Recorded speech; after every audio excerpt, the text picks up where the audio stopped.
A veces me preguntan cómo sobreviví. La respuesta es sencilla.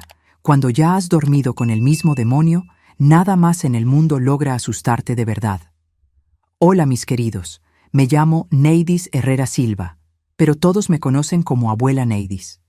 Tengo 78 años, nací en 1947 en San Juan de los Llanos, un pueblito pequeño del estado de Hidalgo que ni siquiera aparece bien en el mapa. El lugar era tan seco que hasta los nopales tenían pena de crecer, pero era nuestro rinconcito, ¿saben? Hoy voy a contarles una historia que guardé dentro del pecho por más de 65 años, algo que nunca le dije ni a mis hijos ni a mis nietos. Entonces, si están viendo este video ahora, denle su like, suscríbanse al canal y activen la campanita, porque ese cariño de ustedes me da la fuerza que necesito para sacar esta espina que quedó clavada en mi corazón por tanto tiempo. Antes de comenzar mi historia, el equipo de este canal me pidió agradecer la marca de 75,000 suscriptores alcanzados. Realmente es mucha gente siguiendo y disfrutando este canal increíble que nos da espacio para compartir enseñanzas profundas sobre la vida. Con eso queremos saber de dónde son ustedes, cuántos hijos tienen o hasta una historia feliz o triste de su vida para que la compartan con nosotros aquí en los comentarios de este video. Siéntanse libres de abrir su corazón. Nuestra casa en San Juan era pequeña, de adobe, con 2 ventanitas al frente y una puerta que siempre rechinaba. Éramos una familia sencilla. Mi papá Antonio, mi mamá Sebastiana, mi hermanito Joaquín y yo.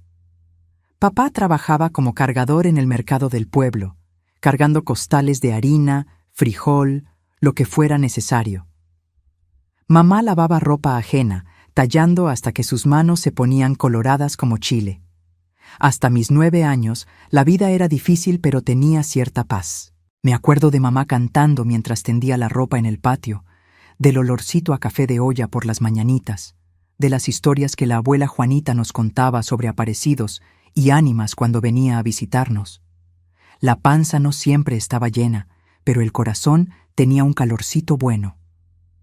Todo cambió cuando mamá se enfermó. Comenzó con una tos que no se quitaba, después vino la fiebre, el cansancio. Es solo una gripa fuerte, decía ella, tratando de calmarnos. Pero no lo era. El doctor del pueblo dijo que era tuberculosis, una palabra que en esa época sonaba como sentencia de muerte en nuestra región. Mandaron a mamá a un sanatorio en Pachuca. Yo tenía 10 años, Joaquín apenas 7. Nos quedamos solos con papá, que nunca había sido un hombre cariñoso, pero tampoco había sido malo. Al menos eso era lo que yo creía. En las primeras semanas después de que mamá se fue, papá parecía perdido. No sabía cocinar bien. La ropa se quedaba arrugada.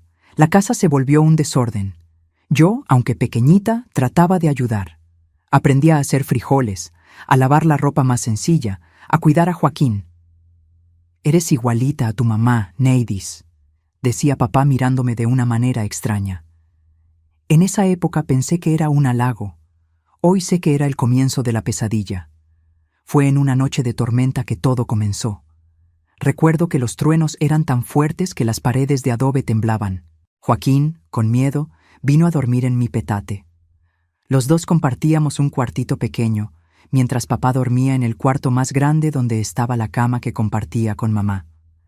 Desperté a medianoche con una sensación extraña, un peso sobre mí, un olor fuerte a pulque, una respiración pesada. Abrí los ojos en la oscuridad y sentí la mano grande de mi papá tapándome la boca. «Quédate calladita, Neidis», me susurró al oído. «Si gritas vas a despertar a tu hermano. No quiero asustarlo». Lo que pasó después es algo que todavía me da escalofríos contarlo. Las manos de él, ásperas del trabajo en el mercado, tocando donde nunca deberían tocar. El peso de su cuerpo aplastando el mío, tan pequeño todavía. La dolor, Dios mío, el dolor que sentí y que ni siquiera podía expresar porque él mantenía la mano en mi boca. A mi lado, Joaquín se movió. Por un instante pensé que estaba dormido, pero cuando miré de reojo, vi sus ojitos abiertos en la oscuridad, brillando con lágrimas. Estaba despierto, estaba viendo todo, pero estaba paralizado de miedo, como yo. Cuando terminó, papá se levantó, se acomodó la ropa y dijo como si estuviera hablando del clima: «Esto se queda entre nosotros, Neidis. Si le cuentas a alguien, especialmente a tu mamá cuando regrese, nadie te va a creer. Van a decir que te lo inventaste todo para llamar la atención, y entonces voy a tener que mandarte lejos, a casa de tu tía Esperanza en Tulancingo. Nunca más vas a ver a tu hermanito. ¿Eso es lo que quieres?». Moví la cabeza tragándome el llanto. No, no quería separarme de Joaquín. Él era la única persona en el mundo que me hacía sentir menos sola. Papá salió del cuarto y solo entonces Joaquín se acercó a mí, temblando. Tenía solo 7 años, pero sus ojos parecían mucho más viejos esa noche. «¿Neidis, te lastimó?», preguntó bajito, la voz entrecortada. «Vete a dormir, Joaquín», fue todo lo que pude decir, volteándome de espaldas, queriendo desaparecer, queriendo morirme de vergüenza. Esa fue la primera noche. Vinieron muchas otras después. Papá comenzó a tomar más, a quedarse más tiempo en casa. Se inventaba excusas para no ir a trabajar. «Tengo dolor de espalda», les decía a los vecinos, pero yo sabía que solo quería quedarse en casa esperando que llegara la noche. Aprendí a temer el atardecer. Mientras los otros niños de la calle jugaban hasta tarde, yo me inventaba excusas para entrar temprano. «Tengo que hacer la cena para papá», decía. «Tengo que cuidar a Joaquín». En realidad, estaba tratando de retrasar lo inevitable. Mientras más temprano nos durmiéramos, más pronto vendría el momento que más temía. Joaquín se fue volviendo mi cómplice silencioso. Fingía estar dormido cuando papá entraba al cuarto, pero sé que siempre estaba despierto. A veces, cuando la desesperación era muy grande, yo apretaba su manita por debajo del cobertor delgado, y él apretaba de vuelta, como diciéndome: «Estoy aquí, no te voy a abandonar». Después de que papá salía, Joaquín venía cerca de mí, me abrazaba mientras yo lloraba bajito. No decía nada. ¿Qué podía decir? Era solo un niño. Pero ese abrazo, ese contacto puro e inocente, era lo único que me impedía volverme loca. Una vez Joaquín trató de impedirlo. Tenía 8 años entonces, flaquito como un palillo, pero lleno de valor. Cuando papá entró al cuarto y comenzó a acercarse a mi petate, Joaquín se levantó. «Deja en paz a Neidis, papá», dijo con la voz finita, temblando pero firme. Papá lo miró como si estuviera viendo un insecto. Con un movimiento rápido, le dio una cachetada a Joaquín que lo tiró contra la pared. El sonido de su cabeza golpeando el barro seco de la pared todavía hace eco en mis pesadillas. «La próxima vez que abras esa boca va a ser mucho peor», dijo papá antes de volver su atención hacia mí. Esa noche, después de que papá se fue, Joaquín lloró en mis brazos, un hilito de sangre corriendo de un cortecito en la ceja. «Perdón, Neidis», sollozaba. «Perdón por no poder protegerte». «No lo intentes más, Joaquín», le supliqué. «Te puede lastimar de verdad. Prométeme que no lo vas a intentar más». Él prometió, pero vi en sus ojos que algo había cambiado. Una semillita de odio había sido plantada. La situación empeoró cuando recibimos la noticia. Mamá no regresaría tan pronto. El tratamiento estaba siendo más difícil de lo esperado. Se quedaría por lo menos 1 año en el sanatorio. Papá sonrió cuando leyó la carta, una sonrisa que me heló hasta los huesos. «Somos solo nosotros 3 ahora, Neidis», dijo pasándome la mano por el cabello de una manera que me daba náuseas. «Una familia unida». Para esa época yo ya tenía 11 años. Las visitas nocturnas eran casi diarias. Mi cuerpo, que comenzaba a mostrar los primeros signos de señorita, dolía constantemente. En la escuela, las maestras notaban que siempre estaba cansada, distraída. «¿Qué te pasa, Neidis?», me preguntó doña Clotilde, mi maestra, un día después de clases. «Eras una alumna tan buena, ahora solo te quedas viendo por la ventana». Casi se lo conté. Las palabras estaban en la punta de la lengua, pero entonces recordé la amenaza de papá. «Nadie te va a creer». Y recordé a Joaquín, cómo quedaríamos separados si alguien se enteraba. «Nada, maestra. Solo extraño mucho a mi mamá». Doña Clotilde creyó o fingió creer. En ese tiempo, Ciertas cosas no se hablaban, especialmente en pueblo chico. Los secretos de las familias se guardaban bajo 7 llaves, como pecados enterrados en el patio. El tiempo fue pasando y yo fui aprendiendo a vivir en ese infierno. Durante el día era la Neidis de siempre. Estudiaba, ayudaba en las labores de la casa, cuidaba a Joaquín. En la noche me transformaba en otra persona, alguien que flotaba fuera de su propio cuerpo mientras era violada. Aprendí a separarme del dolor, a hacer como que le estaba pasando a otra persona. Joaquín y yo creamos un código. Cuando papá salía a tomar los fines de semana, sabíamos que regresaría peor. Entonces, antes de dormir, Joaquín decía: «Vámonos a la tierra de los sueños, Neidis». Era nuestra manera de prepararnos el uno al otro. Esa noche, el monstruo vendría con más fuerza. Cuando cumplí 12 años, algo comenzó a cambiar dentro de mí. El miedo fue poco a poco dando lugar a una rabia sorda, constante, que quemaba como brasa. Comencé a pensar en formas de escapar, de librarme de ese tormento. ¿Pero cómo? ¿A dónde iría? Y a Joaquín nunca lo abandonaría. Fue en esa época que la casualidad, o tal vez Dios para quien cree, puso a doña Soledad en nuestras vidas. Era una señora que vivía sola al final de la calle, una partera jubilada que tenía fama de curandera. La gente decía que conocía hierbas que curaban cualquier enfermedad, que quitaba mal de ojo, brujería, todo lo malo. Un día Joaquín se cayó jugando y se cortó la rodilla con un vidrio. El corte fue profundo, sangraba mucho. Papá no estaba en casa, gracias a Dios, y yo, desesperada, corrí a la casa de doña Soledad.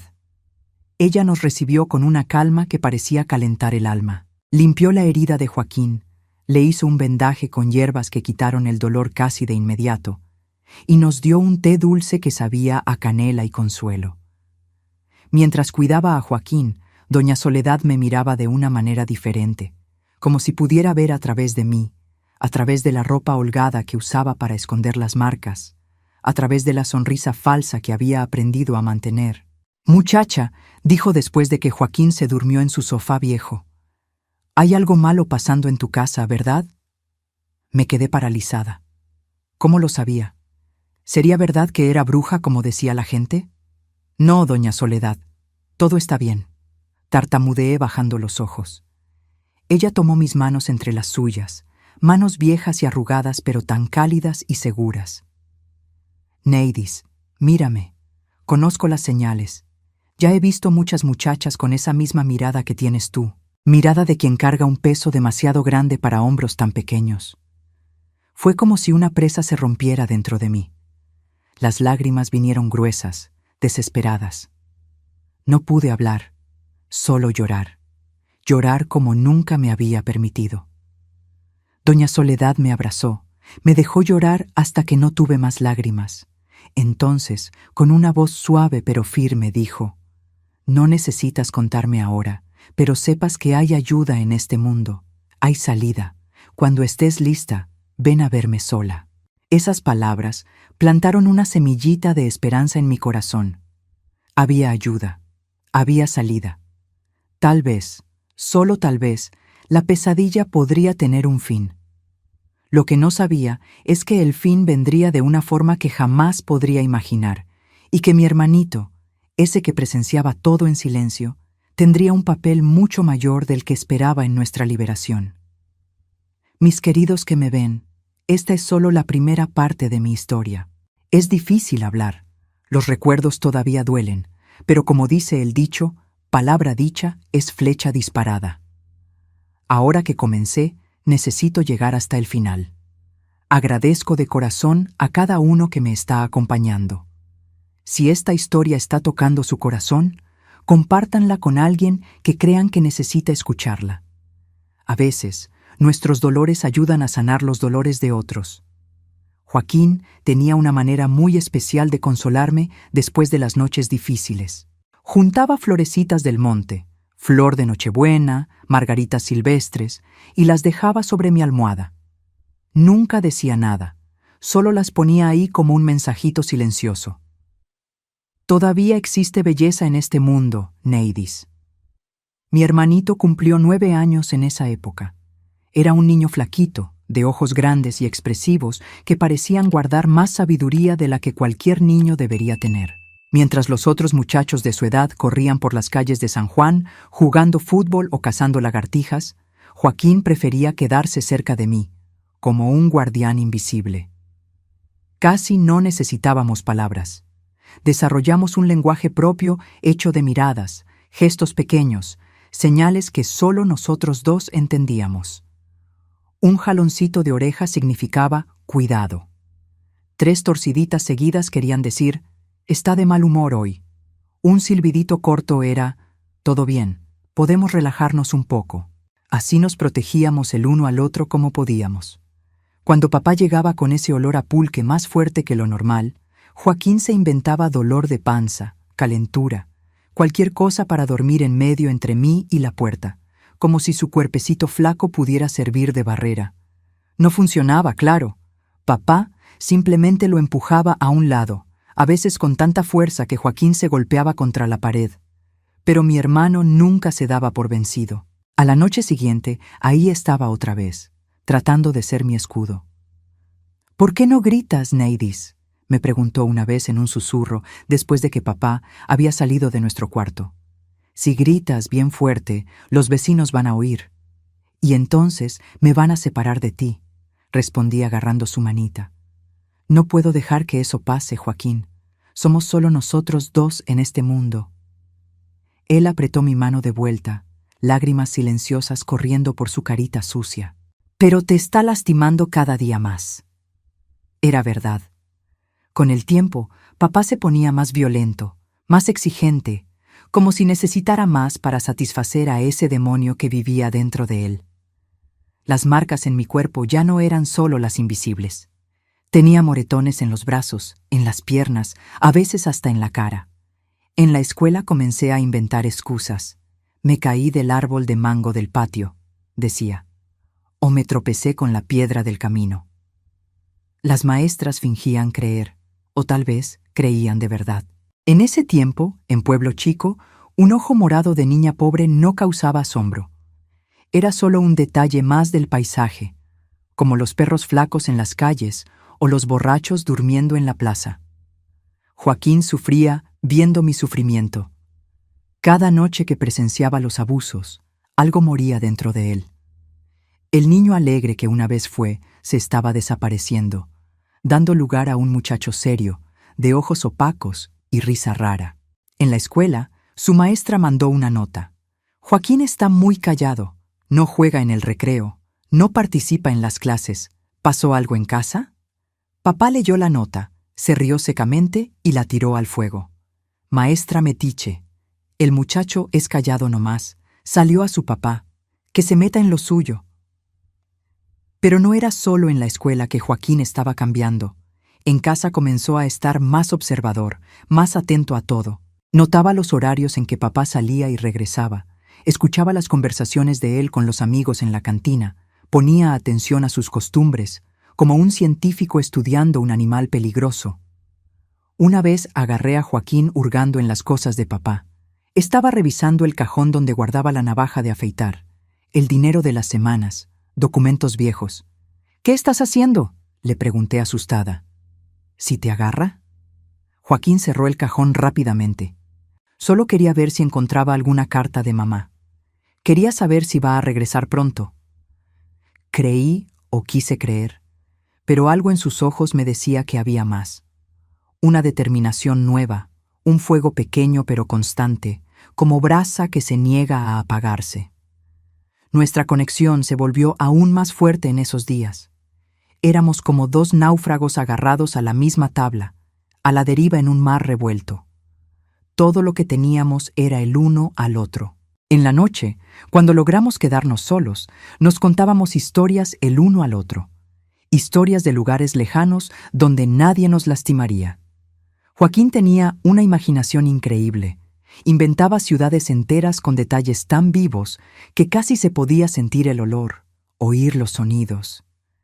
«Vamos a escapar un día, Neidis», decía, los ojos brillando en la oscuridad. Vamos a un lugar bien lejos donde él nunca nos va a encontrar. ¿A dónde?, le preguntaba, entrando en la fantasía, permitiéndome soñar por unos minutos. A la Ciudad de México, o a Guadalajara, o hasta al extranjero. Dicen que en España todo mundo habla como nosotros. Sería fácil adaptarse. Yo sonreía, acariciando sus cabellos. ¿Y cómo vamos a llegar allá, listillo? Voy a trabajar, juntar dinero. Cuando esté más grande, fuerte como el José de la tienda, te voy a sacar de acá. Es una promesa. La inocencia de ese plan me partía el corazón. José de la tienda era un muchacho de 17 años que podía cargar 3 costales de harina de una sola vez. Para Joaquín, eso era el colmo de la fuerza, el símbolo máximo de lo que un hombre podía hacer. Lo que él no entendía, y cómo podría, es que ni toda la fuerza física del mundo podría protegernos del monstruo que vivía en nuestra casa. Ese monstruo no tenía garras ni colmillos. Tenía autoridad, tenía el derecho dado por la sociedad de hacer lo que quisiera con sus hijos dentro de las 4 paredes que llamábamos hogar. Nuestras visitas a la casa de doña Soledad se volvieron más frecuentes. No necesitaba pretexto. Papá casi nunca preguntaba dónde estábamos durante el día, siempre y cuando estuviéramos en casa cuando él llegara. Doña Soledad nos recibía siempre con una sonrisa y algún dulcito sencillo. Un pedazo de pan de dulce, piloncillo con coco, lo que tuviera. Nunca me presionó para hablar sobre lo que pasaba en casa. Parecía saber que cuando estuviera lista se lo contaría. Mientras tanto, nos ofrecía un refugio, un rinconcito de paz donde podíamos ser solo niños por unas horas. Fue en una de esas visitas que descubrí cuánto sabía Joaquín, más de lo que demostraba. Doña Soledad me había pedido que fuera a buscar hierbabuena en su patio, y me quedé unos buenos minutos allá afuera. Cuando regresé, oí la voz de Joaquín viniendo de la cocina. Él le hace cosas malas, doña Soledad. Todas las noches. Yo veo todo, pero no puedo hacer nada. Me quedé helada del otro lado de la puerta, el corazón latiendo tan fuerte que parecía querer saltar por la boca. ¿Y tu mamá, muchacho? ¿No puede ayudar? La voz de doña Soledad, tan baja, controlada, pero pude sentir la rabia contenida en ella. Mamá está enferma, lejos. Tiene tuberculosis. Papá dijo que si le contamos a alguien, van a llevarse a Neidis y yo nunca la voy a ver más. Hubo un silencio, y entonces la voz de doña Soledad, aún más baja. Hay veces, mi hijo, que uno necesita hacer justicia con sus propias manos. Este mundo no fue hecho para proteger a muchachas como tu hermana. No pude oír lo que Joaquín respondió, porque en ese momento un perro comenzó a ladrar en el patio, asustado por un gato. Entré a la cocina como si no hubiera escuchado nada, entregando las hierbas a doña Soledad. Pero esa conversación se quedó martillando en mi cabeza. Hacer justicia con las propias manos. ¿Qué quería decir doña Soledad con eso? Y más importante, ¿qué había entendido Joaquín de esas palabras? Los días fueron pasando y con ellos llegó mi cumpleaños número 13. No hubo celebración, claro. Papá ni se acordó. Pero Joaquín había guardado un pedacito de dulce de camote que le dieron en la escuela y lo compartió conmigo, cantando Las mañanitas, bajito, solo nosotros 2 en el patio. 13 años. Dijo mirándome con seriedad. Ya eres toda una señorita, Neidis. Sonreí triste. No me sentía como una señorita. Me sentía vieja por dentro, como si hubiera vivido 100 años de sufrimiento. Mi cuerpo estaba cambiando. Sí, se estaba pareciendo más a mamá, como papá se encargaba de recordarme en las noches más terribles. Pero por dentro era solo una niña asustada, atrapada en una vida que no elegí. Fue después de ese cumpleaños que las cosas comenzaron a empeorar aún más. Papá comenzó a traer amigos a la casa, hombres borrachos como él, de miradas que me perseguían por la casa como víboras acechando un ratón. Se está volviendo una mujercita bonita tu hija. Oí a uno de ellos comentar una noche cuando pensaban que yo estaba en el cuarto. Igualita a Sebastiana cuando era joven. La risa de papá sonó como un gruñido. Pues sí, es la cara de la mamá, pero más obediente. El miedo se transformó en terror absoluto. Si antes temía lo que papá hacía, Ahora temía lo que podría permitir que otros hicieran. Comencé a trancar la puerta del cuarto en la noche, empujando la cómoda vieja contra ella para reforzar. Funcionó por algunas noches. Papá golpeaba, maldecía, amenazaba, pero acababa rindiéndose, regresando a la sala para tomar más con sus amigos. Pero sabía que era solo cuestión de tiempo hasta que tumbara esa puerta o encontrara otra manera de llegar hasta mí. Joaquín, siempre atento, notó mi miedo creciente. Una noche, mientras esperábamos el sueño o fingíamos esperarlo, ya que el sueño verdadero era un lujo que raramente teníamos, agarró mi mano con fuerza. «Neidis, necesitamos hacer algo», susurró tan bajo que casi no lo oí. «¿Qué podemos hacer, Joaquín? Somos solo niños». Él se quedó callado por un largo momento, y cuando habló de nuevo, su voz tenía una gravedad que nunca había escuchado antes. «Doña Soledad sabe de cosas que pueden ayudar». «¿Qué tipo de cosas?», pregunté sintiendo un escalofrío subir por la espalda. «Hierbas, remedios, cosas que pueden hacer que una persona duerma tan profundo que ni siente cuando alguien toca sus cosas, o cosas que pueden hacer que alguien no despierte más». La última parte fue dicha en un soplo, casi inaudible, pero el peso de esas palabras llenó el cuarto oscuro. Lo que Joaquín estaba sugiriendo era tan aterrador, tan definitivo, que mi primer instinto fue rechazarlo completamente. «No, Joaquín, eso es pecado, es crimen, no podemos». «Es más pecado lo que él te hace todas las noches», interrumpió Joaquín, la voz entrecortada. «Dios no puede querer que sufras así, y si Él no hace nada para ayudarnos, nosotros nos tenemos que ayudar». La sabiduría cruda en esas palabras, viniendo de un niño de apenas 9 años, me dejó sin respuesta. Lo que Joaquín estaba proponiendo era impensable, terrible, y aún así, mientras me quedé ahí en la oscuridad, esperando el chirrido de la puerta que anunciaría otra noche de horror, una vocecita dentro de mí preguntó: ¿y si fuera la única salida? Esa noche, papá logró romper la cerradura de la puerta. La cómoda fue empujada con tanta fuerza que un cajón saltó, regando nuestras pocas ropas por el suelo. Lo que siguió fue peor que todas las noches anteriores juntas. La rabia por la resistencia, por la puerta trancada, transformó a papá en una bestia feroz sin ningún resto de humanidad. Cuando finalmente terminó y salió, dejándome como un trapo tirado en el suelo, Joaquín se acercó. Se había quedado escondido debajo de la cama, temblando, oyendo todo. Su carita estaba mojada de lágrimas, pero sus ojos tenían algo nuevo, una determinación fría, adulta, que no debería existir en alguien tan joven. «Mañana vamos a hablar con doña Soledad», dijo, no como una sugerencia, sino como una decisión ya tomada. «No puede pasar otra vez, Neidis, no voy a dejar». No tuve fuerzas para discutir. Esa noche algo se quebró dentro de mí. No solo mi cuerpo, sino mi resistencia, mi esperanza de que las cosas podrían mejorar sin una acción drástica. Miré a los ojos de mi hermanito, esa criatura que había visto y oído cosas que ningún niño debería presenciar, y por primera vez asentí con un movimiento de cabeza. Poco sabía que ese gesto simple sería el inicio de un plan que cambiaría nuestras vidas para siempre. Un plan nacido de la desesperación de 2 niños, alimentado por el silencio cómplice de una vieja partera, y que culminaría en algo que ni en mis sueños más sombríos podría haber imaginado. A la mañana siguiente no pude levantarme del petate. Cada pedacito de mi cuerpo gritaba de dolor, como si me hubiera pisoteado una manada de toros. Joaquín trajo una jícara con agua, mojó un trapo y me lo pasó suavecito por la cara, limpiando la sangre seca.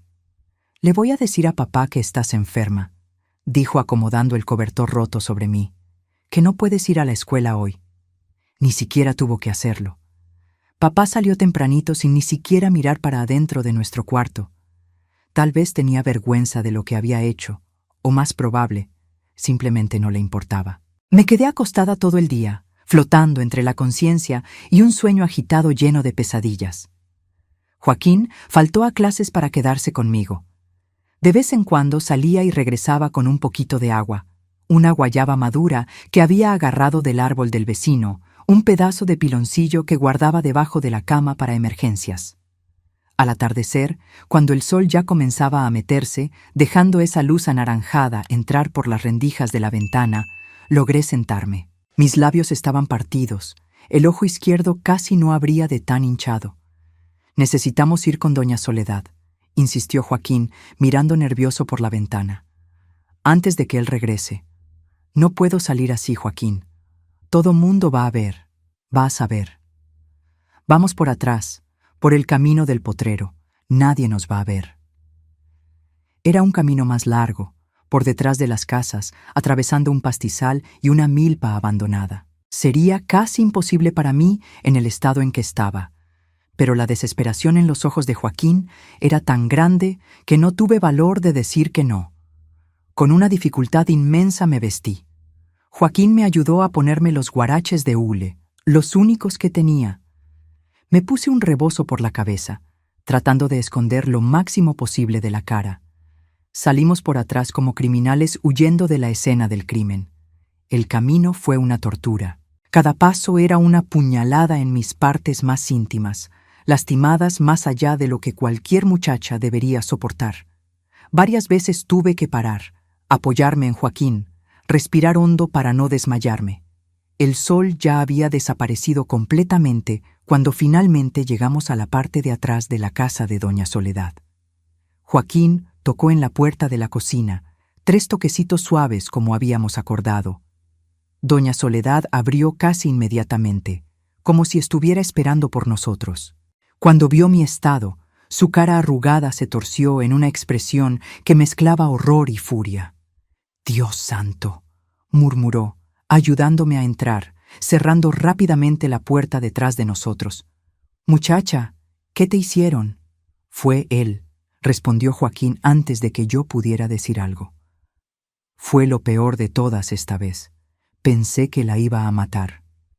Doña Soledad me llevó a un cuartito en el fondo de la casa donde había una cama angosta, cubierta con una colcha de retazos. Con cuidado me ayudó a acostarme. «Voy a preparar unos remedios, criatura, para el dolor, para los golpes. Pero primero necesito ver dónde duele». Con manos gentiles, tan diferentes de las manos brutales que me lastimaban noche tras noche, examinó mis heridas. No dijo nada, pero vi lágrimas silenciosas corriendo por sus mejillas arrugadas mientras me pasaba un bálsamo oloroso en mis raspaduras. «Esto no puede seguir», finalmente dijo, más para sí misma que para nosotros. «Esto es obra del demonio, no de gente. Señora, necesita ayudarnos», imploró Joaquín, parado en la puerta del cuarto, los ojos bien abiertos de preocupación. Como dijo el otro día, justicia por nuestras propias manos. Doña Soledad lo miró largamente, después a mí, como si estuviera midiendo algo, pesando una decisión grave. «¿Están seguros de esto, muchacho? Es un camino sin regreso». «Estoy seguro», respondió Joaquín sin dudar. «Si no hacemos nada, una hora la va a matar, o hacer algo peor». ¿Qué podría ser peor de lo que ya vivía?, pensé. Pero en el fondo sabía la respuesta. Papá había comenzado a traer amigos a casa, amigos que me miraban de esa manera. Era solo cuestión de tiempo hasta que él... Ni siquiera pude completar el pensamiento. Era demasiado terrible. Doña Soledad suspiró profundamente, como si el peso del mundo estuviera sobre sus hombros flacos. «Voy a hacer un té para el dolor ahora. Después platicamos del resto». Salió del cuarto, dejándome sola con Joaquín. Mi hermanito se acercó a la cama, agarró mi mano entre las suyas, tan pequeñitas todavía. «Va a estar todo bien, Neidis», susurró con una convicción que no combinaba con sus 9 años. «Te prometo, nunca más él te va a lastimar». El té de doña Soledad hizo efecto casi inmediatamente. El dolor que latía en todo mi cuerpo comenzó a disminuir, dando lugar a un sopor agradable. Por primera vez en días, tal vez semanas, me relajé completamente. Debo haberme dormido, porque cuando abrí los ojos otra vez, la luz de la mañana entraba por las rendijas de la ventana. Por un momento me quedé desorientada, sin saber dónde estaba. Entonces, los recuerdos regresaron. La noche terrible, la caminata dolorosa hasta la casa de doña Soledad, el té misterioso. Me senté en la cama, sorprendida al darme cuenta de que el dolor había disminuido considerablemente. Todavía dolía, sí, pero era soportable ahora. Logré levantarme sola, caminar hasta la puerta del cuarto. Del otro lado, oí voces bajas viniendo de la cocina. Reconocí la de doña Soledad y la de Joaquín, conversando en tonos urgentes. Me acerqué despacito, todavía un poco mareada.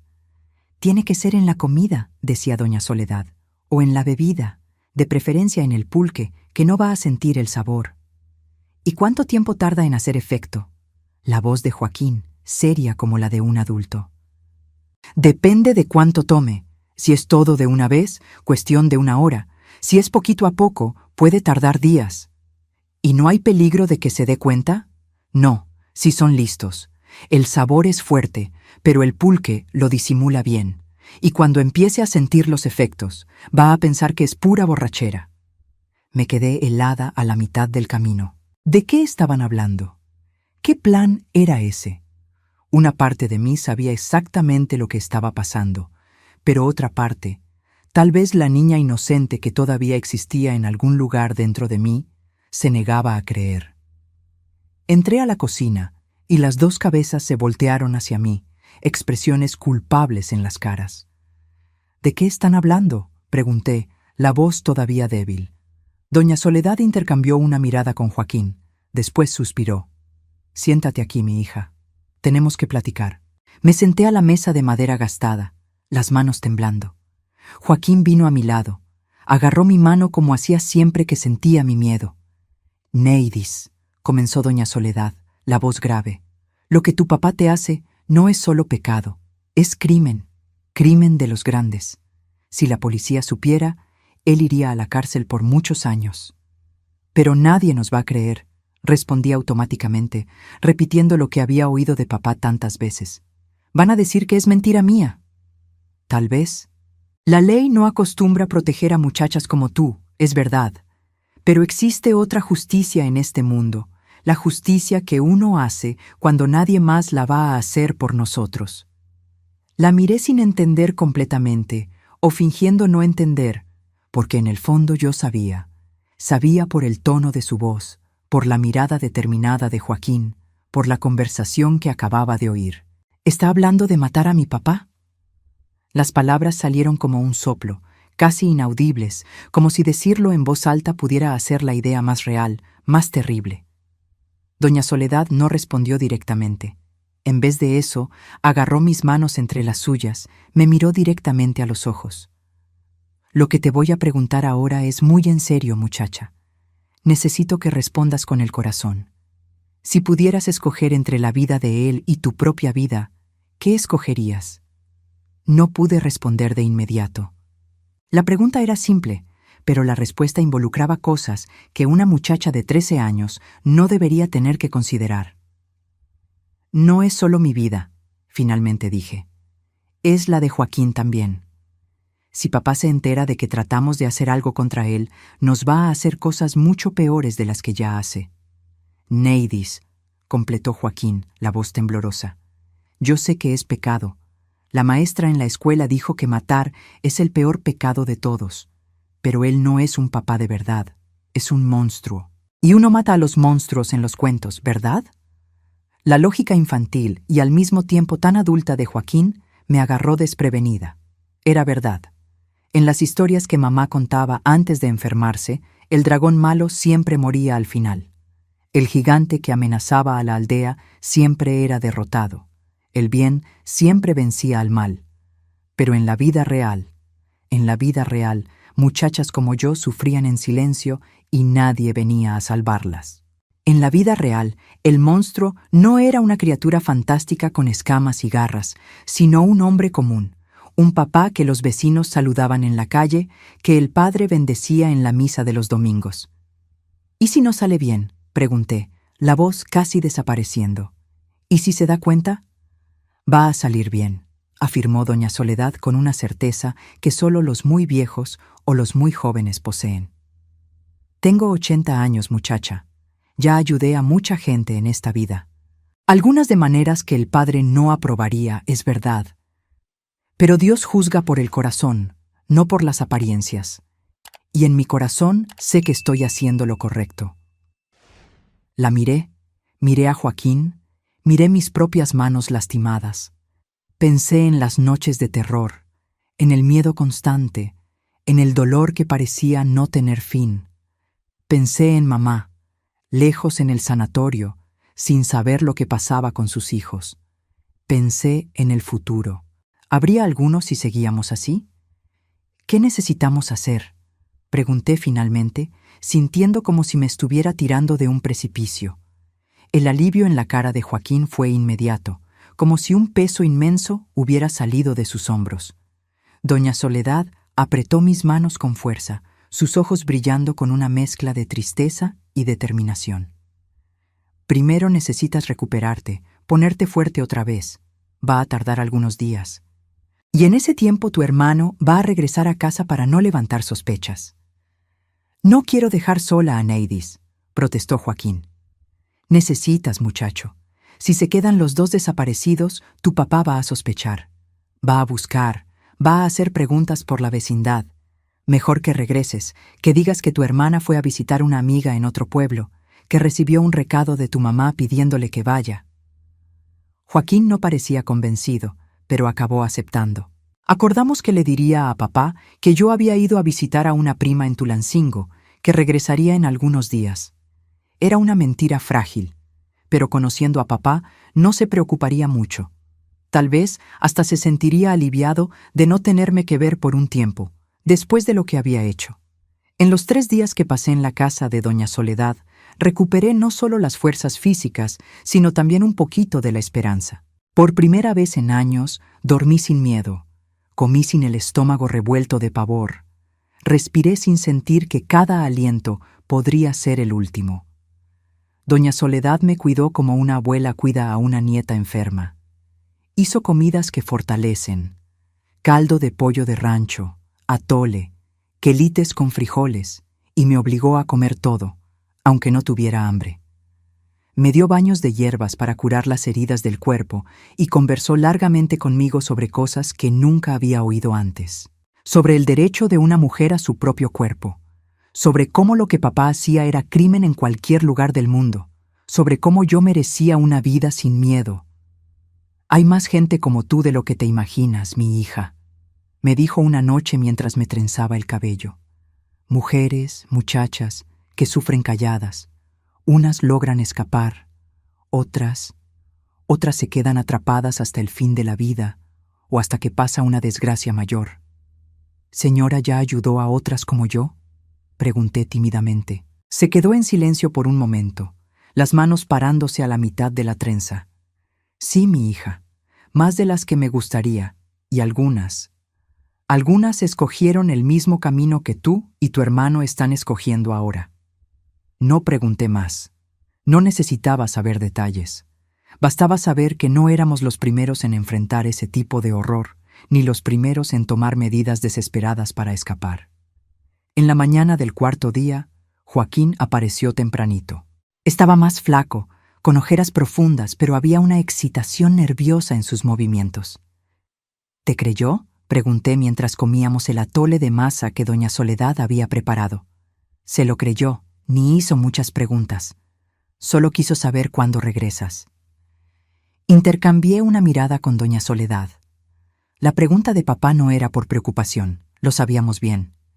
Era por otra cosa. Algo que hizo que mi sangre se helara aún estando lejos de él. ¿Y qué le respondiste?, preguntó doña Soledad a Joaquín.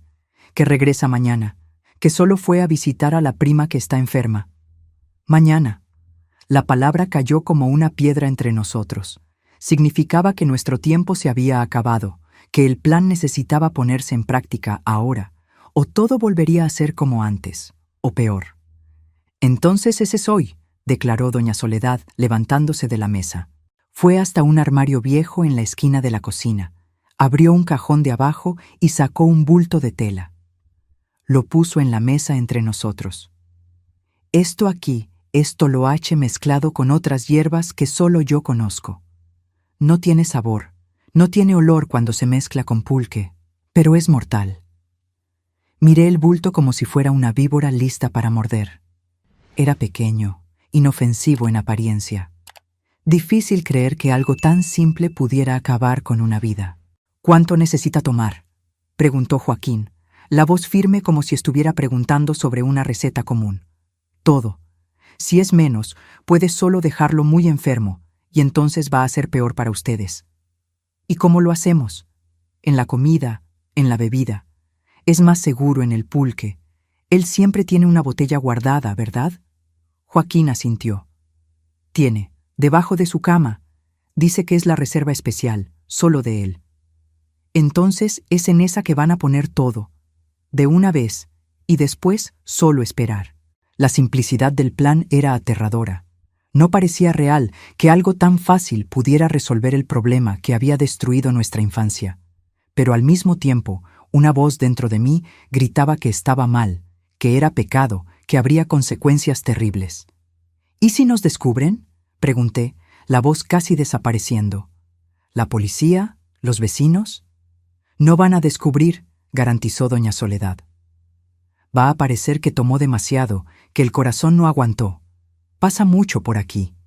Sabes que es verdad. Era verdad. En los últimos años, por lo menos 3 hombres del pueblo habían muerto así, encontrados por la mañana después de una noche de borrachera, fríos como piedra. Nadie investigaba mucho. Era el destino natural de quien vivía con la botella en la mano, decían. Y ustedes no pueden contarle a nadie, nunca, ni cuando sean viejos, ni en confesión, ni en el lecho de muerte. Este secreto se va con ustedes a la tumba, ¿entienden? Asentimos solemnemente. El peso de ese pacto secreto parecía aún más pesado que el bulto que doña Soledad empujó hacia las manos de Joaquín. Guárdalo bien, instruyó. Dentro de la ropa, donde nadie lo vea. Solo lo sacas a la hora de ponerlo en la botella. Joaquín guardó el bulto dentro de la camisa, cerca del corazón. Sus ojos, normalmente tan dulces e infantiles, tenían una determinación sombría que me asustó un poco. Es la única manera, Neidis, dijo, notando mi duda. Si no, él va a seguir. Va a empeorar. Oíste lo que les dijo a sus amigos el otro día, ¿verdad? Sobre dejar que ellos... No terminé la frase. No necesitaba. Yo también había oído, a través de la puerta, las risas groseras, las insinuaciones, las promesas terribles. Era solo cuestión de tiempo hasta que papá las cumpliera. Está bien, dije finalmente, tragándome el nudo en la garganta. Vamos a hacerlo. Doña Soledad me abrazó fuerte, como si quisiera protegerme una última vez antes de mandarme de regreso al peligro. Valor, mi hija. A veces solo existe un camino para la libertad, y no es el más fácil. Salimos de su casa cuando el sol ya estaba alto. El camino de regreso a casa parecía más largo que nunca. Cada paso nos acercaba no solo a nuestro hogar, sino a un punto sin regreso en nuestras vidas. Mientras caminábamos lado a lado, Joaquín agarró mi mano como hacía tantas veces para consolarme. Pero esta vez fui yo quien apretó con fuerza, como si necesitara de su fuerza, no al revés. Va a salir todo bien, susurré, tratando de convencerme tanto a mí misma como a él. Mañana vamos a estar libres. ¿Libres? La palabra sonaba extraña, casi incomprensible. ¿Cómo sería la libertad? ¿Cómo sería dormir sin miedo, despertar sin terror, vivir sin esa sombra constante sobre nosotros?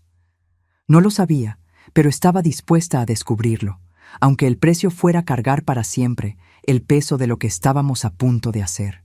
Lo que no sabíamos, mientras caminábamos de regreso a casa esa tarde calurosa de 1960, era que el destino tenía otros planes para nosotros, planes que no involucraban veneno ni muerte premeditada, pero que serían igualmente definitivos. Cuando llegamos a casa, el silencio nos recibió como un mal presagio. No había señal de papá, lo que era extraño. A esa hora de la tarde normalmente estaría durmiendo, recuperándose de la borrachera de la noche anterior, o sentado en la puerta enrollando un cigarro de hoja con esos dedos gruesos que me causaban tanto pavor. ¿Dónde estará?, susurró Joaquín, mirando alrededor como si papá pudiera saltar de algún rincón oscuro en cualquier momento. Entramos despacito, pisando en las puntas de los pies como dos pequeños ladrones invadiendo territorio enemigo. La casa estaba más desordenada que lo normal.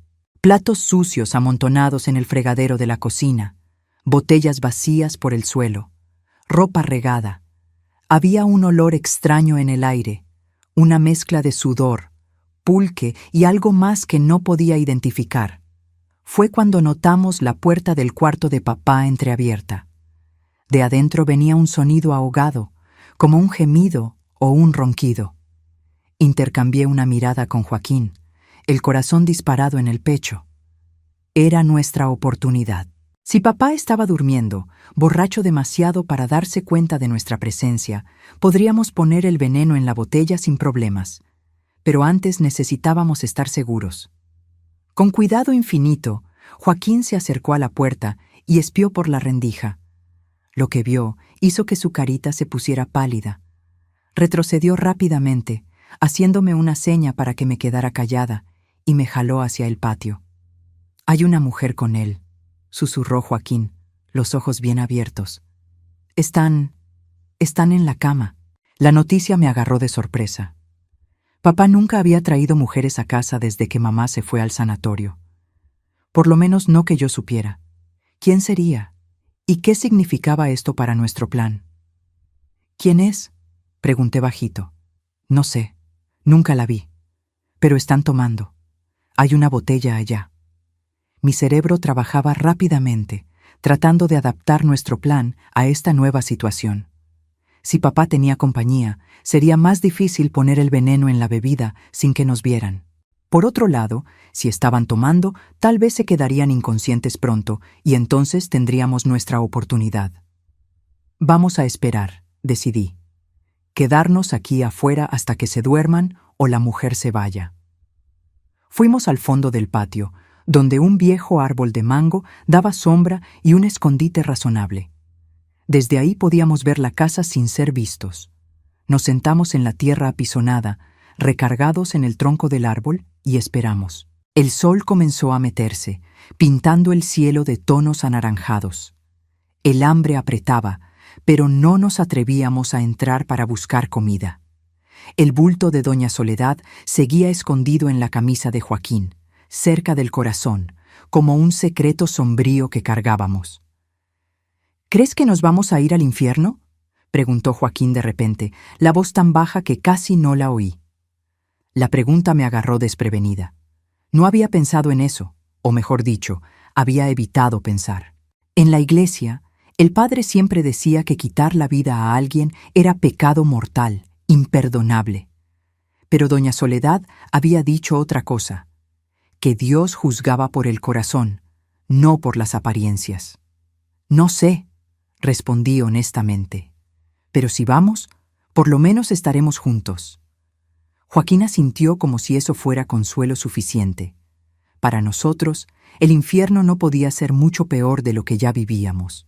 Y si el precio de la libertad era la condenación eterna, tal vez valía la pena. Cuando la noche cayó completamente, oímos risas altas viniendo de la casa. La puerta del frente se abrió y una mujer salió tambaleándose un poco. Aún en la oscuridad pude ver que era joven, tal vez unos 20 años, con un vestido ajustado y cabello despeinado. Papá apareció en la puerta sin camisa, cargando una botella. «¿Regresas mañana?», preguntó, la voz arrastrada por la borrachera. La mujer se rió, un sonido agudo que cortó la noche. «Si tienes más de ese pulque bueno, regreso sí». Se despidieron y papá se quedó en la puerta viendo a la mujer alejarse por la calle de tierra. Después se tambaleó de regreso adentro, cerrando la puerta detrás de sí. «¿Ahora?», preguntó Joaquín, la mano ya yendo hacia el bulto escondido. «Todavía no», susurré. «Tenemos que esperar a que se duerma. Si nos agarra…» Ni necesité completar la frase. Los dos sabíamos lo que pasaría si papá nos agarraba tratando de envenenarlo. Sería el fin de todo. Esperamos otra hora, agachados en la oscuridad, oyendo los sonidos de la noche. Grillos cantando, un perro ladrando a lo lejos, el viento suave meciendo las hojas del mango. Finalmente, cuando la casa se quedó completamente silenciosa, decidimos que era la hora. «Yo voy», declaró Joaquín levantándose. «Tú te quedas aquí de vigía. Si él despierta, silbas como el censontle. ¿Te acuerdas cómo hacíamos?» Sentí el corazón tan apretado que casi no podía respirar. No quería dejar que Joaquín fuera solo, pero sabía que era más sensato. Yo hacía más ruido. Todavía estaba un poco débil de los golpes. Si papá despertara de repente... «Ten cuidado», susurré, abrazando a mi hermanito con fuerza. «Cualquier cosa rara, corres». Joaquín sacó el bulto de dentro de la camisa, deshizo el nudo de la tela con dedos temblorosos. Adentro había un polvo amarillento, casi brillante en la oscuridad. Parecía inofensivo, como azúcar mascabado o canela. Difícil creer que aquello podría matar a un hombre adulto. «Pon todo en la botella», repetí las instrucciones de doña Soledad. «Revuélvelo bien y después sal de ahí lo más rápido posible». Con una última mirada determinada, Joaquín se dirigió hacia la casa, silencioso como un gato. Yo me quedé ahí, los ojos fijos en la puerta de atrás, rezándoles a todos los santos que conocía, pidiendo protección para mi hermanito valiente. Los minutos que siguieron fueron los más largos de mi vida. Cada segundo parecía una eternidad. Me imaginaba a Joaquín entrando al cuarto donde papá dormía, vaciando el veneno en la botella, el terror de estar tan cerca del monstruo que nos atormentaba. Entonces, de repente, oí un ruido. No era el silbido que habíamos acordado, era un grito de hombre furioso, seguido por el sonido de algo quebrándose. Sin pensar, corrí hacia la casa. Cuando llegué a la puerta de atrás, oí la voz de papá, alta y embriagada. «¿Qué estás haciendo, escuincle? ¿Tocando mis cosas?» Entré corriendo, el corazón en la garganta. En la sala mal iluminada por una lámpara de petróleo, vi la escena que me atormentaría por décadas. Papá sosteniendo a Joaquín por el pescuezo, la carita de mi hermano ya colorada por la falta de aire, los piecitos colgando en el aire. «¡Suéltalo!», grité, aventándome contra papá con toda la fuerza que pude reunir. Fue como chocar contra una pared de ladrillos, pero el impacto lo hizo tambalear, soltar a Joaquín por un instante. Mi hermano cayó al suelo, tosiendo, tratando de recuperar el aliento. Papá se volteó hacia mí, los ojos inyectados de odio y pulque. «¿Con que ya regresaste, cabrona? Y todavía planeando matarme».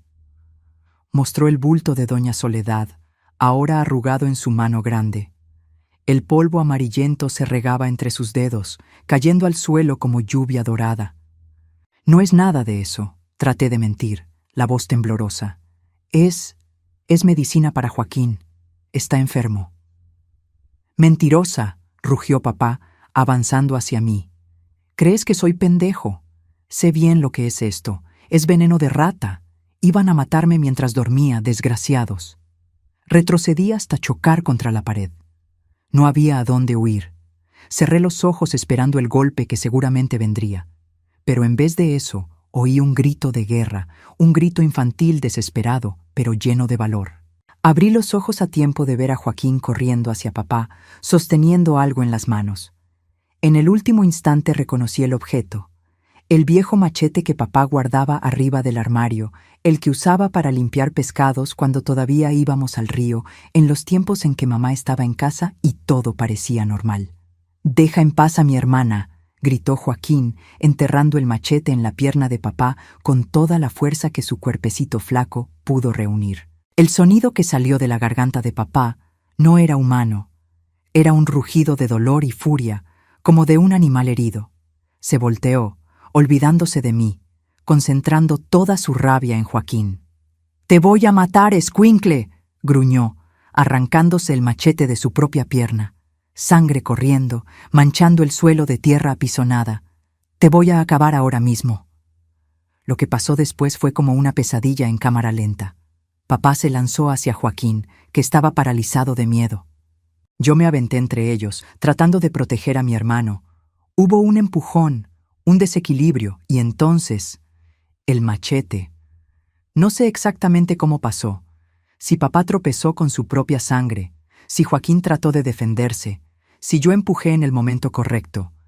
Solo sé que en un instante papá estaba de pie, amenazador, y al siguiente estaba en el suelo, el machete enterrado en su pecho, los ojos bien abiertos de sorpresa. Neidis, murmuró mi nombre, saliendo como una burbuja de sangre entre sus labios. Y entonces, nada más. Nos quedamos paralizados, Joaquín y yo, viendo el cuerpo de nuestro padre tirado en el suelo de la sala como un muñeco de trapo desechado. La sangre se extendía, formando un charco oscuro alrededor de él, brillante a la luz débil de la lámpara. ¿Está muerto?», preguntó Joaquín, la voz casi inaudible. Me arrodillé al lado del cuerpo, temblando tanto que casi no podía moverme.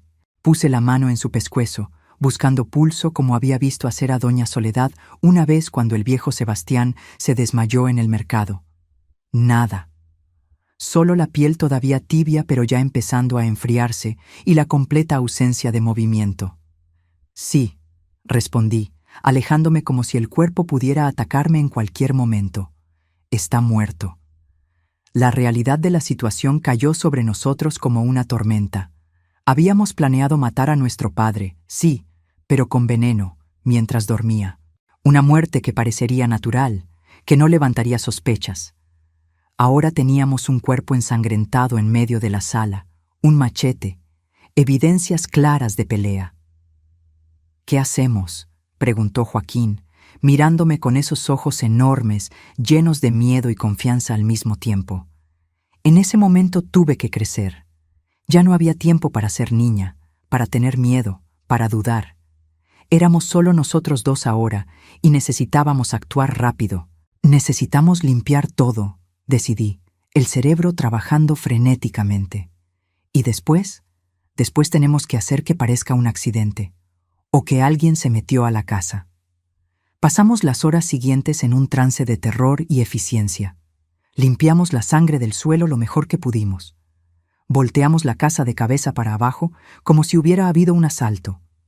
Agarramos el poco dinero que papá guardaba en una lata de galletas para reforzar la idea de robo. El machete lo limpiamos y lo aventamos al río que pasaba por detrás del pueblo.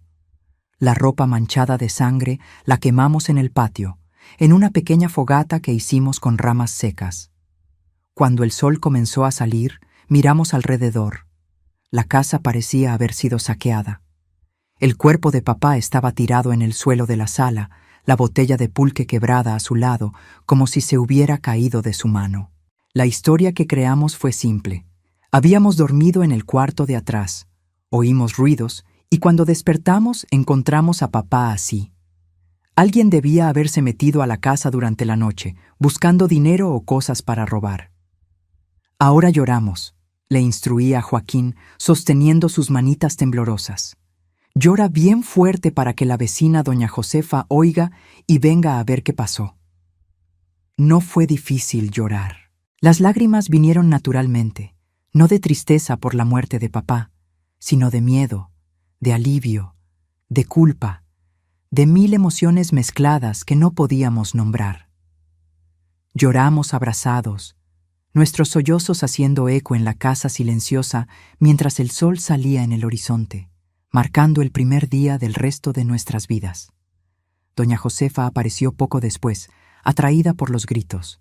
Detrás de ella otros vecinos. Pronto la casa estaba llena de gente, exclamaciones de horror, preguntas que respondíamos entre sollozos, manteniendo nuestra historia simple, consistente. «Oí un ruido, tía Josefa», contaba Joaquín, lágrimas corriendo por su carita pálida. «Y cuando vine a ver, papá estaba así en el suelo, había gente corriendo afuera, la vi por la ventana». Alguien fue a llamar a la policía, que en ese pueblito consistía en 2 hombres malhumorados con pistolas oxidadas. Hicieron algunas preguntas básicas, miraron alrededor y rápidamente llegaron a la conclusión que esperábamos: asalto que salió mal. El ladrón probablemente no esperaba encontrar a alguien en casa. Hubo pelea y papá terminó macheteado. Una lástima, comentó uno de los policías sin parecer realmente sentir lástima. Pero estas cosas pasan. ¿Ustedes tienen algún pariente que se pueda hacer cargo? Nuestra mamá, respondí rápidamente. Está en el sanatorio en Pachuca, pero tenemos a doña Soledad, que es como una abuela para nosotros. Fue así que el mismo día que enterramos a nuestro padre en un cajón sencillo en el pequeño cementerio de San Juan de los Llanos, fuimos a vivir con doña Soledad. Ella no hizo preguntas. Sus ojos, cuando nos recibió en la puerta de su casa, decían que sabía más de lo que cualquiera sospechaba, pero que se llevaría nuestro secreto a la tumba. En la noche, cuando finalmente nos quedamos solos en el cuartito de atrás que preparó para nosotros, Joaquín se acercó a mi cama. ¿Hicimos lo correcto, Neidis?, preguntó, la voz temblorosa en la oscuridad. Lo jalé cerca de mí, abrazándolo como había hecho tantas veces cuando era más chiquito, cuando necesitaba consuelo después de presenciar los horrores que pasaban en nuestro cuarto. No sé si fue correcto, Joaquín, respondí honestamente, pero fue necesario, y ahora estamos libres. Libres. La palabra tenía un sabor extraño en la boca, como una fruta que nunca habíamos probado antes. Dulce, pero con un amargor en el fondo, un recordatorio del precio que pagamos por ella. En los días que siguieron, la vida comenzó a tomar un nuevo rumbo.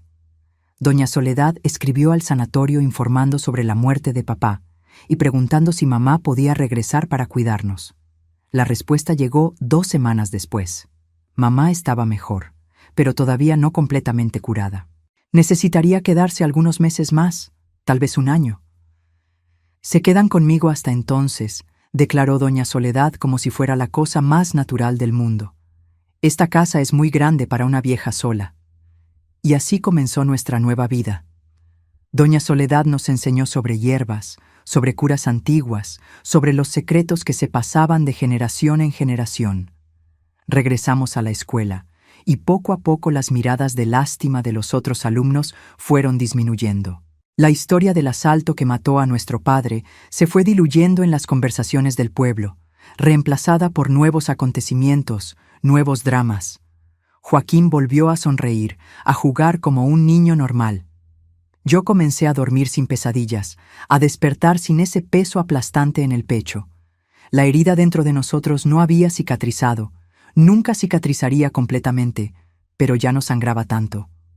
1 año después, mamá regresó del sanatorio. Estaba más delgada, con un brillo diferente en los ojos, pero más viva. El reencuentro fue una mezcla de alegría y tristeza. Alegría por tenerla de vuelta, tristeza por lo que no podíamos contar, por el secreto que cargaríamos para siempre. Crecieron tanto, dijo, abrazándonos con fuerza. Y cambiaron. Tienen una mirada diferente ahora, más vieja. No le contamos lo que papá había hecho durante su ausencia. ¿Para qué? Ella ya cargaba el peso de la enfermedad, de la separación forzada. Dejamos que creyera en la historia del asalto, que llorara la muerte del marido sin saber qué tipo de monstruo realmente era. Con el tiempo, mamá consiguió trabajo como cocinera en la casa del presidente municipal. Rentamos una casita pequeña pero limpia cerca de la escuela. La vida fue tomando un ritmo normal, o lo más normal posible para quien cargaba el tipo de secreto que cargábamos. En la noche, a veces, cuando todos dormían, yo agarraba a Joaquín de la mano e íbamos hasta el patio a ver las estrellas. Era nuestro momento, solo nuestro, cuando podíamos ser completamente honestos el uno con el otro, sin miedo de que alguien oyera. ¿Te arrepientes?, me preguntó una de esas noches, cuando ya tenía 10 años, casi 1 año después de la muerte de papá. Pensé largamente antes de responder. Pensé en las noches de terror, en el dolor, en la humillación. Pensé en el plan con el veneno que no salió bien. Pensé en el machete, en la sangre, en el cuerpo tirado en el suelo. Pensé en la libertad que conquistamos, en el precio que pagamos por ella. No, respondí con una honestidad que solo podía tener con él. No me arrepiento. Él nos iba a matar tarde o temprano, o algo peor. Fue él o nosotros, Joaquín, y yo escogería nosotros 1000 veces.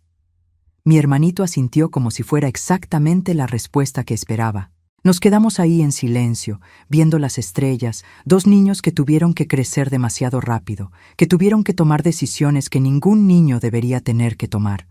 Pero estábamos vivos, estábamos juntos, y de alguna manera extraña y torcida, estábamos libres. El futuro era incierto, lleno de preguntas sin respuestas. ¿Algún día la verdad saldría a la luz? ¿Alguien sospecharía? ¿El peso de lo que hicimos nos aplastaría con el tiempo? No lo sabíamos. Solo sabíamos que en ese momento, bajo el cielo estrellado del campo hidalguense, nos teníamos el uno al otro, y por ahora, eso era suficiente. Lo que llamamos destino es una cosa curiosa, mis queridos. A veces da vueltas tan grandes que uno se pierde en el camino, pero al final parece que todo tenía que ser exactamente como fue. Hasta las cosas más terribles tienen un propósito que solo entendemos mucho tiempo después. 5 años pasaron después de esa noche. Yo ya tenía 18 años, una muchacha hecha, como decían por ahí. Joaquín estaba con 14, creciendo rápido, ya casi de mi altura. Mamá se había recuperado bien de la tuberculosis, aunque a veces todavía tenía crisis de tos en los días más húmedos. Nuestra vidita sencilla en San Juan de los Llanos había encontrado un ritmo, una paz que antes parecía imposible.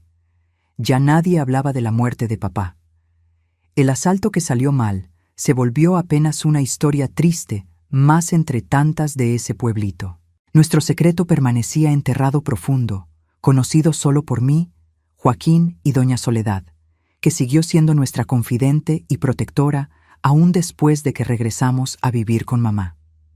Yo trabajaba ahora como ayudante en la escuela, limpiando las aulas y a veces hasta sustituyendo maestras cuando faltaban.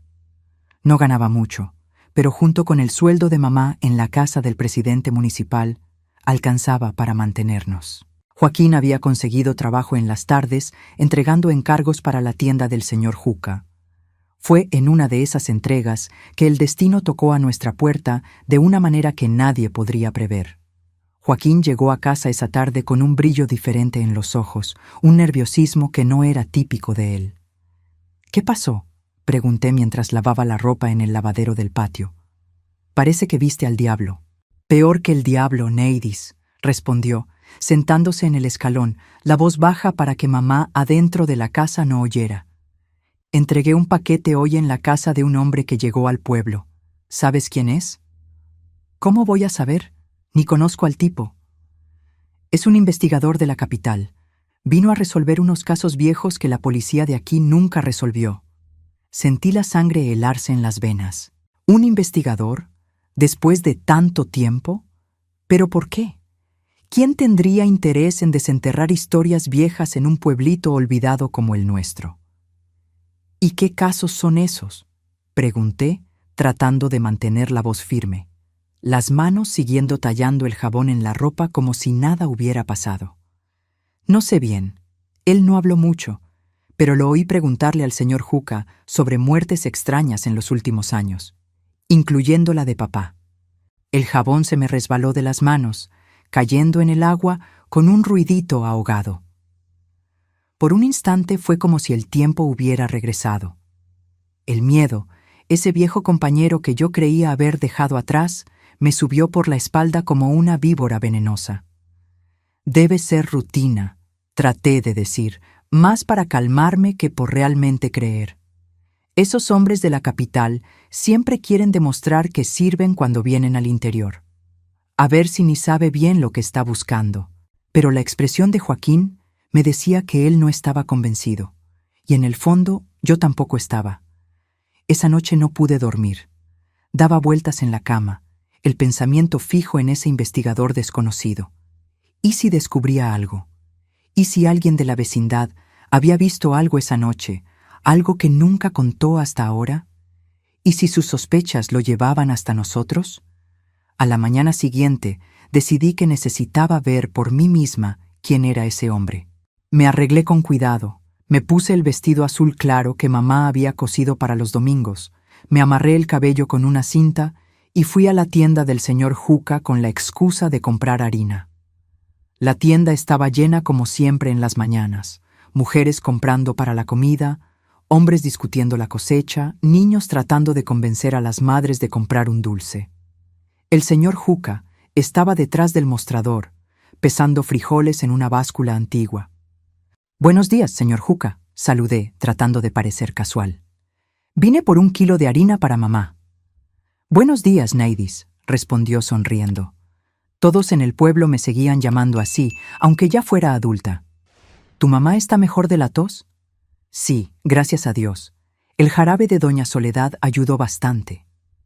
Mientras él pesaba la harina, traté de sondar discretamente.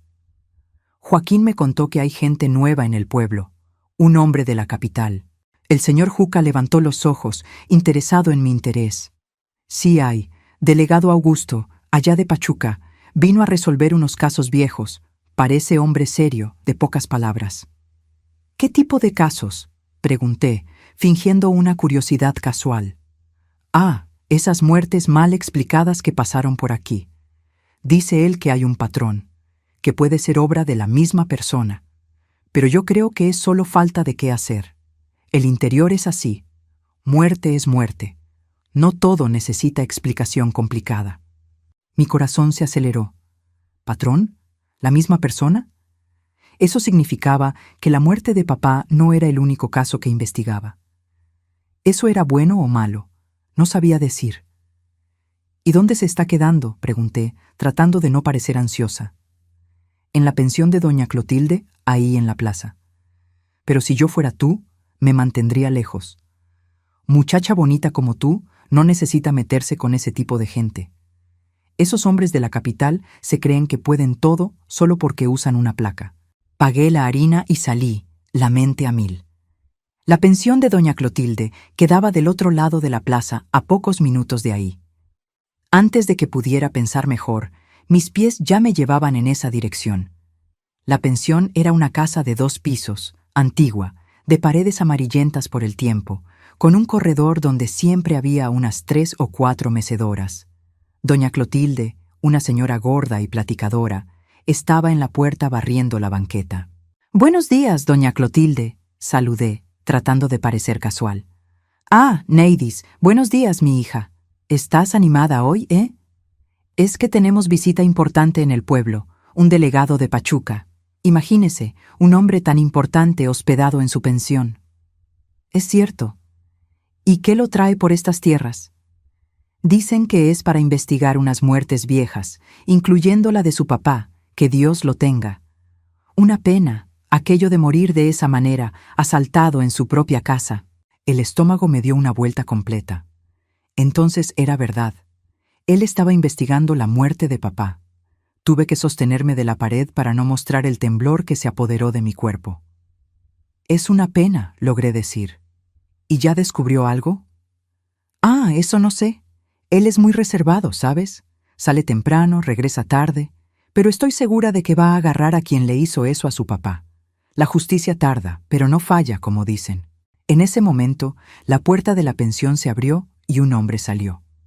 Era alto, de hombros anchos, cabello gris en las sienes, cara marcada por el sol.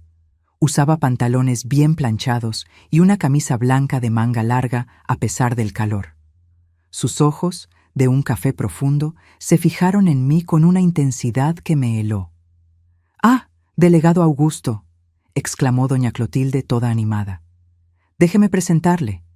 Esta es Neidis, hija del Antonio que mataron en ese asalto hace 5 años. ¿Se acuerda que le comenté?». El hombre me observó por un largo momento, como si estuviera grabando cada detalle de mi cara. Entonces extendió la mano en un gesto formal. «Mucho gusto, señorita. Augusto Méndez, delegado de la Policía Civil de Pachuca». Apreté su mano, sintiéndola áspera y fuerte contra la mía. «El gusto es mío, delegado. Neidis Herrera Silva». «Interesante encontrarla, señorita Neidis. Justamente hoy pensaba buscarla para hacerle algunas preguntas sobre la muerte de su padre». Sentí el suelo desaparecer bajo mis pies. Era como si un abismo se hubiera abierto, listo para tragarme. Pero mantuve la cara calmada. Años de práctica escondiendo emociones finalmente servían para algo útil. Claro, delegado, lo que usted quiera saber. Pero fue hace tanto tiempo, no sé si pueda ayudar mucho. A veces es justamente con el tiempo que ciertos recuerdos se vuelven más claros, dijo con una sonrisa que no llegaba a los ojos. ¿Podría acompañarme a la delegación? Será solo una conversación informal. No había manera de rechazar sin parecer sospechosa. Asentí y lo seguimos lado a lado por la calle empedrada hacia la pequeña delegación de San Juan de los Llanos. El sol de mediodía castigaba, pero el calor no era nada comparado con el fuego de pánico que quemaba dentro de mí. La delegación era un edificio pequeño y descolorido, con 2 salas y una celda minúscula en el fondo. El delegado Augusto me condujo hasta una mesa donde había varios papeles regados. Me di cuenta de que eran reportes, fotos, documentos viejos. «Siéntese, por favor», indicó una silla de madera. «¿Quiere un vaso de agua?» Acepté, la garganta seca como el desierto en agosto. Mientras él fue por el agua, miré rápidamente los papeles. Había fotos de papá muerto, tirado en el suelo de nuestra sala. Mi estómago se revolvió al ver esa imagen que había tratado tanto de borrar de la memoria. «Aquí tiene», dijo, regresando con un vaso de agua tibia. «Entonces, señorita Neidis, vamos al grano. Estoy revisando casos de muertes violentas no resueltas en la región. La de su padre es una de ellas». «Pero yo pensé que había sido un asalto», respondí, tratando de parecer confundida. «Fue lo que dijo la policía en ese tiempo. Fue lo que constó en el reporte, sí. Pero hay inconsistencias, cosas que no cuadran». Mi corazón se disparó. ¿Qué tipo de inconsistencias? Me miró largamente antes de responder, como si evaluara cuánto debería revelar. Por ejemplo, no había señales de que forzaran la entrada. La casa estaba revuelta, sí, pero de una manera extraña. Como si alguien hubiera tratado de hacer parecer un asalto, pero sin realmente saber cómo. Sentí la sangre helarse. Era exactamente lo que habíamos hecho.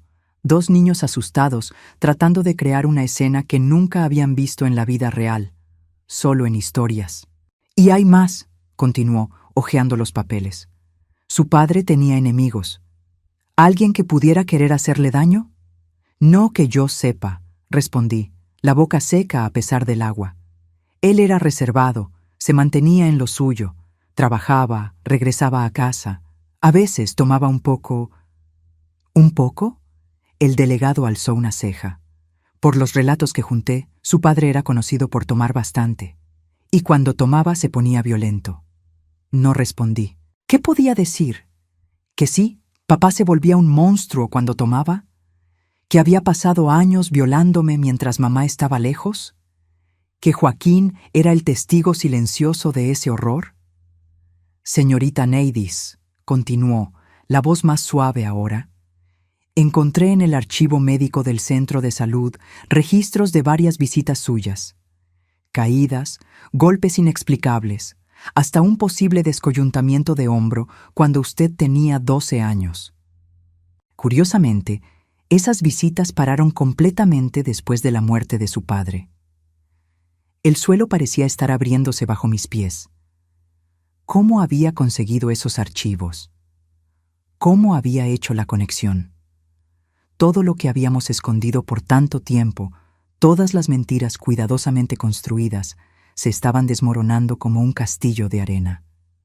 Yo era torpe, logré decir, la voz casi desapareciendo. Siempre me estaba cayendo, lastimándome. El delegado Augusto me miró con algo que parecía compasión. No era lo que esperaba. «Señorita Neidis, no estoy aquí para juzgar. Estoy aquí para entender qué realmente pasó esa noche. Y tengo una fuerte sospecha de que no fue un simple asalto». Nos quedamos en silencio por un largo momento.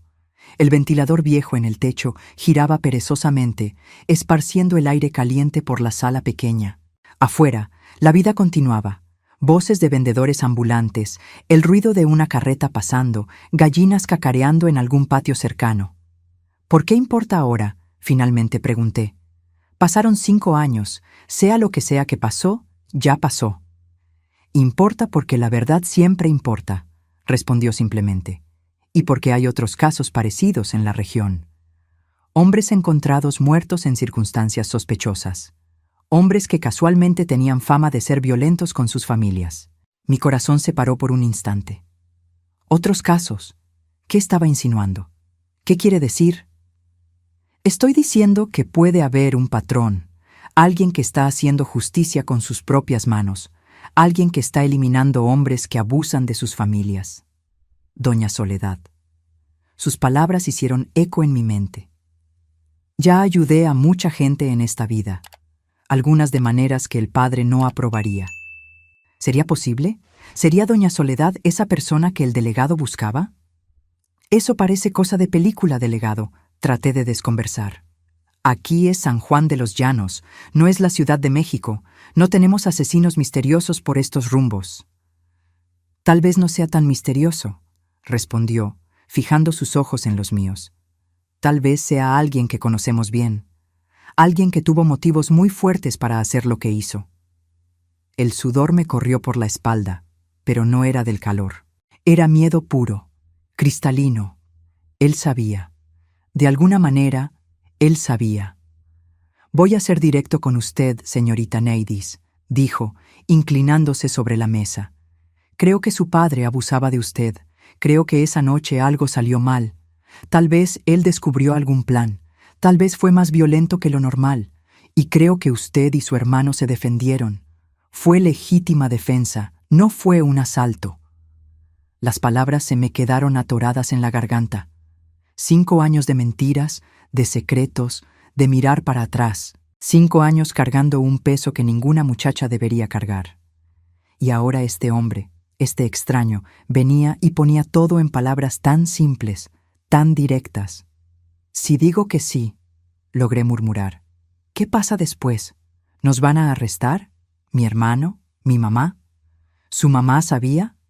No. Ella estaba en el sanatorio, tuberculosis, nunca supo nada. El delegado Augusto se recargó en la silla, pensativo. ¿Sabe por qué estoy investigando estos casos, señorita Neidis? No es para arrestar a nadie. Es porque yo también tuve una hermana menor que yo. Y también tuve un padre como el suyo. Lo miré sorprendida por la revelación inesperada. Había un dolor antiguo en sus ojos, algo que nunca cicatrizó completamente. ¿Qué pasó con su hermana? Pregunté casi sin querer. Ella no tuvo su valor, ni la suerte de tener un hermano que la defendiera.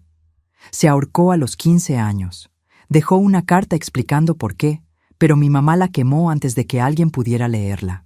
Para preservar el honor de la familia, dijo, como si hubiera honor que preservar. Un silencio pesado cayó entre nosotros. De repente, él ya no era el temido investigador, el hombre que podría destruir nuestra vida. Era simplemente alguien que entendía, que conocía ese dolor específico que cargábamos. ¿Qué va a pasar ahora?, pregunté nuevamente. Él juntó los papeles regados en la mesa, organizándolos en una carpeta. Oficialmente voy a cerrar el caso. El reporte va a decir que todas las evidencias confirman la teoría original del asalto, que no hay motivos para reabrir la investigación después de tanto tiempo. ¿Y extraoficialmente? Sonrió, una sonrisa triste pero sincera. Extraoficialmente, voy a dormir mejor esta noche sabiendo que por lo menos esta vez la justicia se hizo, aunque no por los medios convencionales. No pude contener las lágrimas que finalmente vinieron. Después de tantos años aguantando, eran lágrimas de alivio, de liberación, como si un nudo que estaba atorado dentro de mi pecho finalmente se deshiciera. Pero tengo un consejo para usted, señorita Neidis, agregó, la voz más seria. Salga de este pueblo, usted y su hermano. Construyan una vida nueva en otro lugar, donde nadie conozca su historia. Esta tierra guarda demasiadas memorias, algunas que es mejor dejar atrás. ¿Y doña Soledad?, pregunté, preocupada por la vieja señora que tanto nos había ayudado. Me miró con curiosidad. ¿Qué tiene que ver ella? Nada, respondí rápidamente, dándome cuenta de que él no sospechaba del involucramiento de ella. Ella fue como una abuela para nosotros, nada más. Entonces despídase de ella, agradézcale por lo que hizo y siga adelante. Esa tarde, al salir de la delegación, sentí como si estuviera caminando sobre nubes. Una ligereza que nunca había experimentado antes se apoderó de mí. El secreto que pesaba toneladas ahora estaba compartido, y por algún milagro había encontrado comprensión en vez de condena. Le conté todo a Joaquín cuando regresé a casa.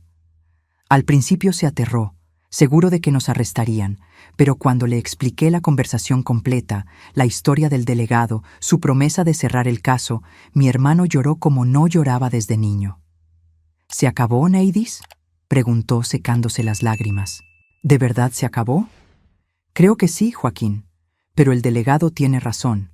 Necesitamos salir de aquí, empezar de nuevo en otro lugar. A la semana siguiente le contamos a mamá que queríamos probar suerte en la capital.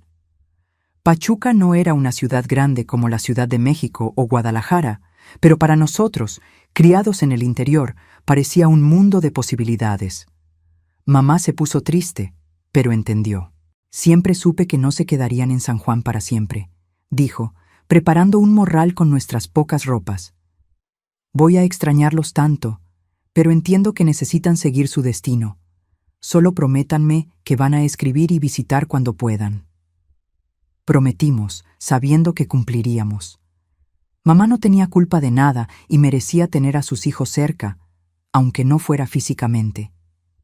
Nuestra última visita fue a la casa de doña Soledad. La vieja señora nos recibió con su habitual té de hierbas, sentada en la mecedora del corredor. «Entonces se van», dijo, no como una pregunta, sino como una constatación.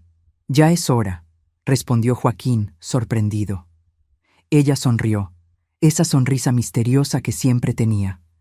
«Las viejas como yo sabemos de las cosas, muchacho. El viento trae las noticias, las plantas susurran secretos». Nos despedimos con lágrimas y promesas de escribir. Cuando ya nos íbamos, doña Soledad me llamó de regreso. «Neidis, mi hija, ¿te acuerdas de lo que te dije hace años? Que a veces la justicia necesita hacerse por nuestras propias manos». Asentí sin poder hablar. No siempre es como lo planeamos. A veces el destino tiene sus propios caminos, pero al final lo que importa es que ustedes están libres y van a seguir siéndolo. Agarró mi mano entre las suyas, arrugadas y cálidas. Y sepas que no fueron los primeros, ni serán los últimos en encontrar la libertad de esa manera. Mientras haya monstruos disfrazados de papás, maridos, hermanos, habrá quien necesite defenderse.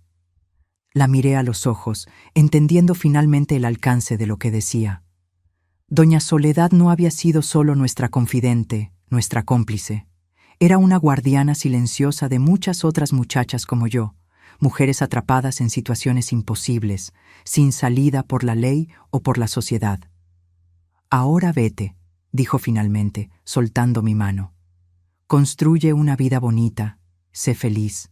Es la mejor venganza contra el mal que trató de destruirte». Y así, con el corazón lleno de dolor y esperanza a la vez, Joaquín y yo partimos de San Juan de los Llanos hacia una nueva vida en Pachuca. Llevábamos poco equipaje, pero mucha determinación de construir algo mejor, algo nuestro. Los años siguientes no fueron fáciles. Trabajé primero como empleada doméstica, después en una fábrica textil. Joaquín estudió por las noches, mientras trabajaba de día. Poco a poco fuimos construyendo una vida nueva, lejos de las sombras del pasado. Me casé a los 22 años con un hombre bueno, trabajador, que nunca me preguntó por las cicatrices que a veces se asomaban en mi cuerpo o por las pesadillas que de vez en cuando me despertaban en la madrugada. Tuvimos 3 hijos, una vida sencilla pero llena de amor. Joaquín se convirtió en maestro, se casó con una muchacha dulce del pueblo donde trabajaba, tuvo sus propios hijos. Nunca hablamos del pasado delante de nuestras familias, pero de vez en cuando, en reuniones familiares, nuestros ojos se encontraban y sabíamos que el secreto seguía ahí, guardado, pero ya no pesado. Mamá vivió hasta los 89 años, rodeada de hijos, nietos y bisnietos. Nunca supo la verdad sobre la muerte de papá, y fue mejor así. Se fue en paz, con la conciencia tranquila. Doña Soledad murió cuando yo tenía 35 años. Fui a su funeral en San Juan de los Llanos. Todo el pueblo estaba ahí. Las historias que se contaron sobre ella, las vidas que tocó, las mujeres que ayudó. Me di cuenta de que había sido una especie de ángel guardián para muchas de nosotras, las olvidadas, las maltratadas, las que no tenían voz. Ahora, a mis 78 años, con mis hijos ya grandes, mis nietos adolescentes, decidí contar esta historia. No porque busque perdón o comprensión, sino porque creo que es importante que sepan que a veces, cuando el sistema falla, cuando la ley no protege, cuando la sociedad da la espalda, la gente común tiene que hacer lo que puede para sobrevivir. No les estoy diciendo que matar está bien. No les estoy diciendo que la violencia es la respuesta, pero les estoy diciendo que cuando un niño se defiende de un monstruo, cuando una víctima se libera de su verdugo, cuando los indefensos encuentran una manera de sobrevivir, eso no es crimen. Eso es supervivencia. Mi historia no es única. Hay miles de mujeres, de niños que viven lo que yo viví. Algunos encuentran ayuda, otros no. Algunos escapan, otros no. Pero todos merecen ser escuchados, todos merecen justicia, todos merecen una oportunidad de ser libres. Si esta historia llegó hasta ustedes, si algo de lo que dije les tocó el corazón, compártanla. No por mí, sino por todas las Neidis que siguen ahí afuera, esperando que alguien las escuche, que alguien las ayude, que alguien les diga que merecen algo mejor. El secreto que guardamos Joaquín y yo por más de 65 años ya no me pesa. Al contrario, me siento orgullosa de esa niña valiente que fui, de ese hermano corajudo que tuve, de haber encontrado una manera de sobrevivir cuando todo parecía perdido. La libertad tiene muchas caras, mis queridos. A veces llega como esperamos, a veces no, pero cuando llega, cuando por fin podemos respirar sin miedo, dormir sin pesadillas, vivir sin escondernos, eso no tiene precio. Y si hay alguien ahí afuera viviendo lo que yo viví, quiero que sepan esto: no están solos. Hay ayuda, hay esperanza, y hay un futuro mejor esperándolos del otro lado del miedo. La vida es corta, pero puede ser hermosa.